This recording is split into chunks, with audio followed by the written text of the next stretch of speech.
Conference रखने की वजह यह है कि मैं राजस्थान हाईकोर्ट से यहाँ पे पेश हुआ हूँ। मैं इसके जो संकट मोचन महादेव मंदिर और दरगाह का जो केस पेंडिंग है यहाँ पर अजमेर के अंदर, मैं उसके अंदर पार्टी बनने आया हूँ। 110 की मैंने एप्लीकेशन लगाई है। मैं यही बताने आया था कि जो विष्णु गुप्ता नामक व्यक्ति ने जो आज जो पिटीशन लगा के एक देश के अंदर एक माहौल क्रिएट कर दिया है, हिंदू मुस्लिम पे जो माहौल क्रिएट कर दिया है, उसके अगेंस्ट के अंदर मैं कुछ तथ्य लेकर आज अजमेर पहुंचा था। और मेरा निवेदन ये था माननीय न्यायालय से कि 110 के अंदर, क्योंकि मैं एक हितकारी व्यक्ति हूँ, तो मैं उस हितकारी व्यक्ति की वजह से मैंने आज 110 के अंदर एप्लीकेशन लगाने की सोची थी और मैं आज 110 की एप्लीकेशन लगाने यहाँ आया हूँ। तो उसी रिगार्डिंग मैंने प्रेस कॉन्फ्रेंस की। आज क्या रहा?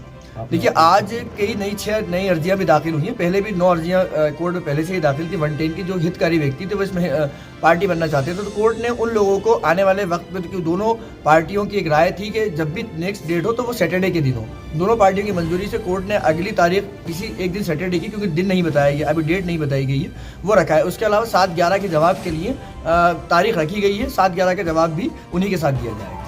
जनाब, आप क्या कहना चाहते हैं 110 की अर्जी के जरिए? देखिए, मैं 110 की अर्जी के जरिए ये कहना चाहता हूँ कि जो विष्णु गुप्ता नामक व्यक्ति है, ये एक तरीके से इस देश के अंदर हिंदू मुसलमान की दंगों को भड़काने की कोशिश कर रहा है। लगातार ये आकर एलिगेशन लगा रहा है कि मेरी जान को खतरा है, मेरे ऐसा है। इसको कुछ भी खतरा नहीं, इसको कोई जानता ही नहीं था। सस्ती लोकप्रियता पाने के लिए इसने ये कोशिश की, और जो इसका संगठन है, जो जिस संगठन से बिलोंग करता है, उसको भी कोई नहीं जानता था। सस्ती लोकप्रियता पाने के लिए और एक देश के अंदर परिप्रेक्ष्य बनाने के लिए, राजनीतिक फायदा लेने के लिए इसने ये कोशिश की है। और ख्वाजा मोइनुद्दीन चिश्ती रहमतुल्लाह अलैह की जो दरगाह है, वो आज से नहीं 1000 साल पहले से है, 2000 साल पहले से। तो हम आज ये किताब लेकर आए हैं। ये किताब मैं आपके सामने, अगर वो किताब पे दावा कर रहे हैं तो किताबों पे ही बात की जाएगी। हम भी एक किताब पेश कर रहे हैं जिसके द्वारा ये साबित किया जाएगा कि ख्वाजा मोइनुद्दीन चिश्ती रहमतुल्लाह अलैह की जो दरगाह है, वो अरब से लेके जब यहाँ अजमेर तक पहुंचे, तो उन्होंने जो रूट इख्तियार किया था, उस रूट के बारे में बात करेंगे। और हम ये बताएंगे कि विष्णु गुप्ता ने जो दावा किया है, वो सिर्फ इसलिए किया है कि सस्ती लोकप्रियता हासिल कर सके। ठीक है, आपका नाम?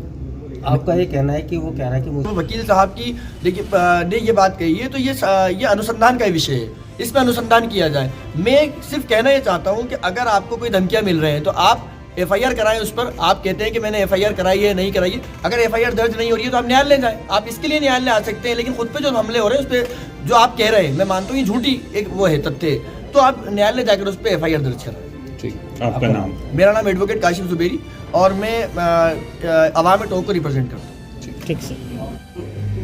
काशिफ जुबेर की तरफ से 110 की दरखास्त ऑनरेबल कोर्ट में पेश की।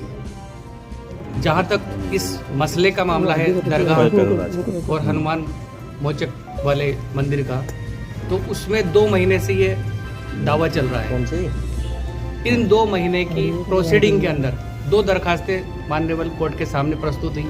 एक दरखास्त आई 7/11 की। 7/11 का मतलब होता है कि दावा चलने योग्य है कि नहीं है। कोर्ट का टाइम तो कहीं नष्ट नहीं हो रहा इन चीज़ों को देखते हुए, तो एक तो उसको देखना था कोर्ट को। और कुछ पक्षकार जो अपने आप को आवश्यक पक्षकार मान रहे थे, जिसमें हमारे काशिफ जुबेरी की तरफ से मैंने वकालतनामा पेश किया है, ये क्या हितबद्ध है कि नहीं है, इसका जवाब आकर के और इस पर सुनवाई की जाना था। तो ऑनरेबल कोर्ट ने आज की जो प्रोसीडिंग ली, उसमें वादी की तरफ से 7/11 का जवाब पेश हो चुका है।